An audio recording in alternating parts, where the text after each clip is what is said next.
bahwa di dalam Islam pembelajaran itu tidak cukup 9 maupun 12 tahun. Tetapi kewajiban seorang muslim untuk belajar itu terus menerus. Kemudian Rasulullah SAW menyampaikan dalam sabdanya, minal mahdi ilal lahdi, bahwa proses pembelajaran itu diawali sejak kita masih dini, kemudian akan berlanjut sampai kemudian Allah Subhanahu wa ta'ala mengambil jatah umur kita. Maka ini yang kemudian harus menjadi landasan di dalam kita terus belajar. Maka kalau kemudian kita melihat bagaimana para ulama-ulama dulu ketika mereka belajar, mereka belajar bukan hanya di negara mereka masing-masing, tetapi para ulama-ulama kita mengajarkan kepada kita bahwa yang namanya belajar itu harus jauh.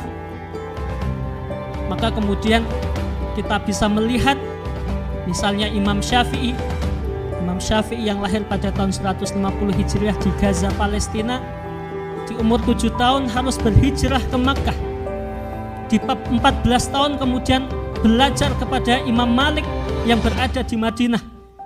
Setelah berada di Madinah, beliau kemudian berpindah ke Baghdad, yang kemudian akhirnya beliau berpindah lagi ke Mesir. Maka membuktikan bahwa orang yang belajar itu membutuhkan perjuangan, dan kita belajar juga tidak cukup bahwa kita belajar dengan orang ataupun dengan guru yang ada di sekitar kita. Tetapi ulama-ulama kita membuktikan bahwa kita harus jauh.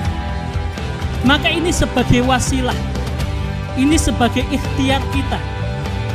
Kalau kemudian di dalam hati kita ada keinginan yang kuat untuk terus melanjutkan belajar kita ingin melanjutkan belajarnya di Timur Tengah, maka kemudian insya Allah dengan azam, dengan keinginan yang kuat, diikuti dengan ikhtiar, dengan usaha yang maksimal, maka kemudian Allah Subhanahu wa ta'ala akan memberikan hasil yang maksimal sesuai apa yang kemudian kita harapkan.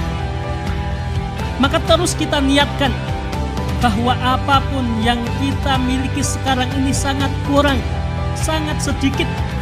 Ilmu Allah Subhanahu wa ta'ala masih banyak yang belum kita pelajari. Maka dengan motivasi seperti itu akan membangkitkan semangat kita, hamasah kita. Maka tidak ada puas di dalam hati kita untuk berhenti sampai di sini di dalam kita belajar. Kita yakin bahwa apa yang kita lakukan untuk menuntut ilmu ini adalah sebuah jihad di jalan Allah Subhanahu wa ta'ala, sampai kemudian kita selesai di dalam tahap kita belajar tersebut. Kita terus berdoa kepada Allah Subhanahu wa ta'ala agar kemudian Allah memberikan kemudahan di dalam setiap langkah belajar kita.